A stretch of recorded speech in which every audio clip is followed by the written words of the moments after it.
Kwa heshima yako anza.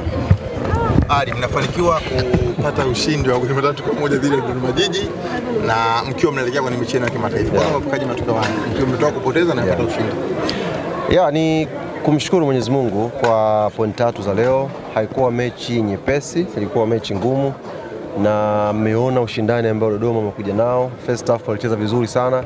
Mipango yetu katikati ya uwanja ni kama walikata vizuri na wakaweza kupata goli, lakini uzoefu wa Yanga dakika za mwisho kipindi cha kwanza tukaweza kuwalazimisha tu, anaweza akachambua ile penalty akaona kama yule beki amefanya tukio la hovyo, lakini amelazimishwa mazingira kama yale na Frank Yasinki, touch moja kwenye box, concentration yake kwa imeshuka, na waza half time unaanza kudefend, tukaweza kuiba ile mpira tukapata penalty na Depo akafunga. Kwa hiyo baada ya kurudi ile goli second half tukachukua kwenye kile chungu ambacho tuna dawa ya Al Ahly pale New Amani Complex, tukachota kikombe kimoja tu tukakileta hapa na Amani Josia pamoja na benchi lake la ufundi. Baada ya kukinywa yeye na wachezaji wake wakawa hawaelewi nini kinaendelea. Alan Okelo akawa ametakata, Pako ametakata, Depo meng'ara, Damaro Duke, moto ukawaka na tukaweza kufunga magoli mawili haraka tukapata ushindi. Kwa hiyo tumshukuru Mwenyezi Mungu, tupongeze wachezaji, tupongeze makocha wetu, na mwisho nashukuru mashabiki wote wa Yanga ambao wamekuja leo kuisupport team. Tumefanikiwa ile agenda ya kupata point 3 siku leo. Iko chungu, inaonekana ni hatari sana, kina vikombe vingi sababu ilibaki kidogo tu Depo hapa apate haki. Yenyewe pale jukwaa kuu wakati sababu tunajua si viongozi, iko chungu chenye hiyo dawa. Wakati kimeguswa cha kikombe, Arafat makamu wetu wa rais akamwambia engineer, sasa tunakwenda kufanya mauaji. Tafadhali kocha azuiwe asiongeze kikombe cha pili. Zilikuwa zinafika hata goli 7 sababu kile chungu kigusa tu dawa ile ni dawa chungu sana. Dodoma singeweza kuhimili. Kwa hiyo kikombe kimoja tu ndio kimeweza kutubadilishia haya matokeo. Kwa hiyo tunaamini kile chungu inshallah Jumamosi New Amani Complex tunakwenda sasa kukimwaga chote pale. Amani Josia hapa alizungumzia kuhusu hiki mechi kimetokea, akasema wao mpango hujafeli kwa sababu wakipiga hesabu kuna timu ilikula goli 6 hapa, na kwa sababu wamefungwa na Yanga wala sio jambo kwamba inaonyesha mpango umefeli. Kwani mnaona dawa imekwisha fika 100% kiufundi ama bado, licha ya kuwapiga watu 6 na wengine kusema kwamba hawajafeli kwa sababu kuna watu washakula 6? Kwanza maneno ya Amani Josia mimi siwezi kuwekea comment yoyote. Ni kocha mkubwa, kocha anayemheshimu, kocha ambaye anafundisha mpira, anajua mpira. Ni sawasawa na mtu ambaye ameingia chumba cha daktari alafu akakwambia sindano inauma. Wewe ambaye hujachoma uwezo ukataka kujielezea sana. Kwa hiyo tumwache na maoni yake. Mimi niseme tu tumetoka safari kutoka Misri, tumerudi hapa tumetrain nafikiri siku 2. Tumepata leo mechi. Tumetrain siku 2. Tumetrain siku moja. Tumerudi Jumapili asubuhi paka hapa na off, tumetrain Jumatatu. Leo Juma ngapi? Leo Jumanne. Siku hiyo tumetrain siku moja tu. Tumetrain tu jana na leo vijana wameweza kucheza. Kwa hiyo kuna rotation imefanyika, kuna vitu vingi vya kimpira ambavyo watu wanaelewa kiasi cha kwamba tukastruggle kipindi cha kwanza, lakini mwisho wa siku ni timu imeshinda. Haya mengine ni mambo ambayo tukienda kwenye uwanja mazoezi tutakwenda kuyafanyia kazi. Kitu cha muhimu ni timu imeshinda na tunamshukuru Mwenyezi Mungu. Ali, ni watu wengi kama walifurahishwa sana nyinyi kupoteza kule Alexandria pale Doginara. Hii mechi ya Zanzibar kwenu ni do or die? Sio watu wengi, sema Simba walifurahi kaka. Usiongee mambo kama hujui. Sema tu Simba walifurahi nyewe mlivyofungwa Misri. Na sisi tulifurahi walivyoshonwa Tunisia. Yale si ndio bwana ndugu yangu usipite pite ukapata dhambi za unafiki. Toa tu kinyongo moyoni. Walifurahi na sisi tukafurahi. Na sisi furaha yetu imekuwa kubwa kwa sababu sisi sasa hivi ukiangalia msimamo angalau kuna 4 zimekaa pale. Ukija ile kundi lingine ukiangalia msimamo unakuta yai. Sasa hujui ni yai la mbuni, yai la kuku, yai la nyoka unakuwa ufahamu. Lakini kuna yai lipo kwenye ile kundi pale. Na nimefurahi namna ambavyo wanahamasishana kwamba watachukua pointi 9. Kana kwamba 9 za kwanza walicheza na Mwadui, sio wao walikuwa nao kwenye kundi. Maana 9 zilizopoteza za kwanza ni hawa ambao wanapiga hesabu za kuchukua 9 tena awamu ya pili. Ndio hivyo ndugu zanguni, zaita za huyo wanasema ndugu zetu wa Tanga, tuwaelewe. Sisi Jumamosi inshallah Mungu akujalia kheri. Tunafahamu ni karata muhimu sana. Na hata niliposhuka tu pale uwanja wa ndege nilisema tunakwenda kwenye mechi ambayo imebeba hatima yetu ya kwenda robo finali. Unaweza usilione hilo kama sio mtu wa mpira. Ikiwa mtu wa mpira unaona hii mechi imebeba hatima ya kwenda hatua ya robo finali.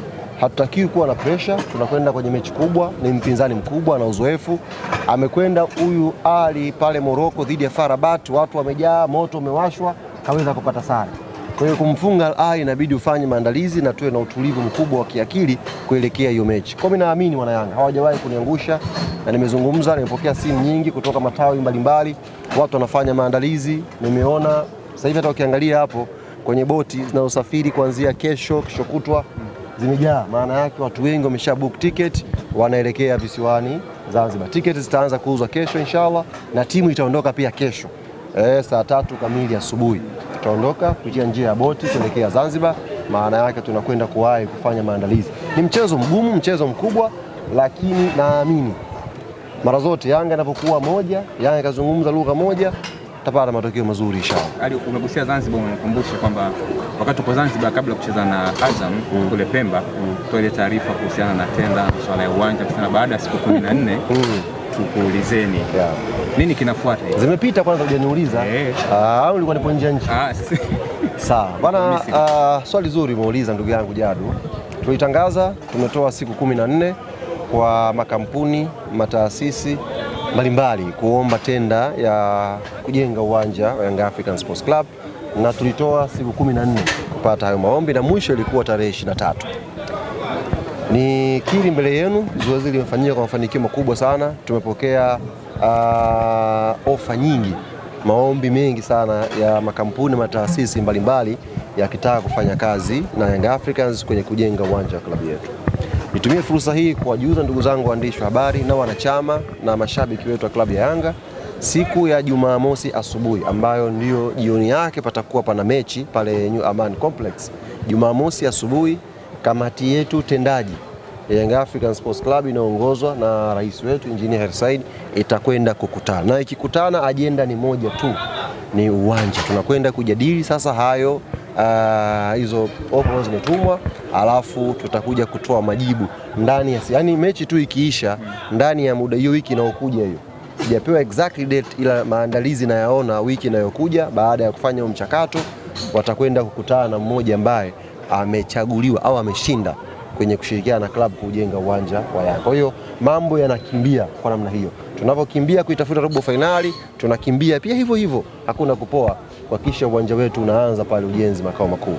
Ni watu kama walikuwa wanaamini kwamba ni yale yale tu, lakini ni serious. Watu wote ambao wanasema ni yale yale wajue Dar es Salaam ni ndogo sana na viwanja viko vichache. Kwa hiyo unavyozungumza leo ujue kuna siku utaleta barua yako pale ucheze, tutakunyima. Viwanja viko vichache hivi. Ramos, naangalie kwa nini? Wewe endelea kuzungumza, wewe tamba, sisi tunakumaki. Uwanja ukamilika, hataki vibarua.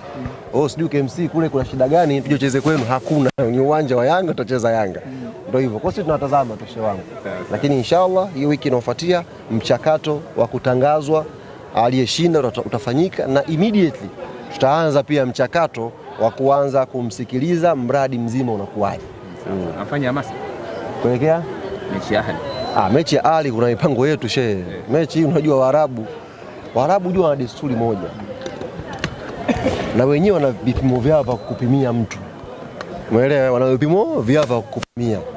Kwa hiyo ukienda kichwa Waarabu sio watu wazuri. Inabidi twende kwa akili kubwa. Ndio maana nimekwambia mipango yote kutoka leo tutakuwa tunaifanya taratibu. Nyie kesho timu inasafiri, ambao mtakuwa mmejaliwa budget nzuri, karibuni Zanzibar. Tutakayafanya yote, kuna ambao tutawashirikisha, kuna ambao hatutawashirikisha, mtayaona tu bana. Hali mbona kama siku ile ndo nimetoka kwa mambo yetu tayari hapo narudi. D2 basi tumaliza. Bana, tunatakia kila laheri ndugu zanguni, usiku mwema. Tunatakia laheri pia na Mashujaa United. Japo Azam nao walimind. Baada ya kumind wakaja wakashinda, wakakushukia. Kwanza nitumie fursa hii kuwapa pole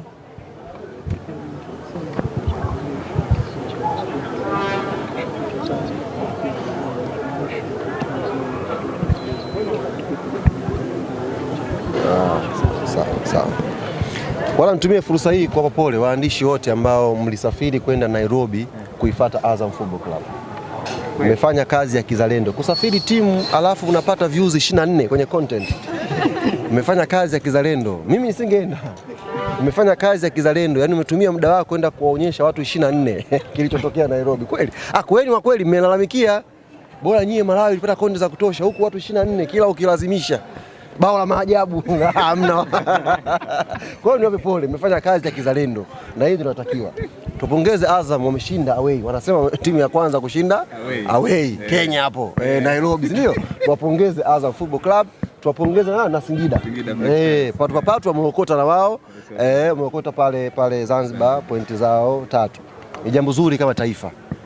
Ni jambo zuri kama taifa kuona timu zinacheza, zinashinda na zinapata pointi. Tunaelewa yani sasa hivi kwa mfano ukiulizwa na mtu mgeni hali ya maendeleo ya timu za Tanzania kwenye michuano ya CAF, una kitu cha kuelezea kwamba kuna Yanga wana pointi 4, kuna Azam wana pointi 3, kuna Singida wana pointi 3, 4 Singida alafu kuna yai la nyoka haliko mahala limetegeshwa, lile halitapasuka mpaka mwisho. Nisikilize mimi, kweli halitapasuka ndugu yangu mpaka mwisho, linabaki vile vile, yani mpaka mwisho lile yai itakuwa pale pale. Jirani kajiko wapi kwani? Wapi jirani? Sasa niseme jukwaa leo Machi 2 nitafute. Nitakwambia alipojikwaa sio leo, subiri. Machi 2. Wanakuona una uhakika kiwanda kitakuwa salama. Kwanza mmemwona striker Depu nyewe? Mmemwona? Haya, mlikuwa mnauliza takwimu za Depu. Tafadhalini. Na nyie pia mnaweza kutengeneza mitandao mkaweka takwimu. Msubiri mpaka wazungu waeke. Goli ngapi? 3. Haya, wekeni hizo. 3 na assist 1. 3 na assist 1 Depu kutoka Yanga. Maana mwanzoni mlikuwa mnatuambia Yanga amesajili striker hana takwimu. Haya, tunzeni hizo. Goli 3, assist 1, mechi ngapi? 2. Leo kidogo tuondoke na mpira leo. Lakini sio riziki inshallah. Tutaondoka nao Zanzibar. Basi inshallah. Ni ana makali kimataifa. Kimataifa kapoa. Lakini wewe si mtu wa Zanzibar. Yaani ndio umesafiri kuja na hilo swali kweli.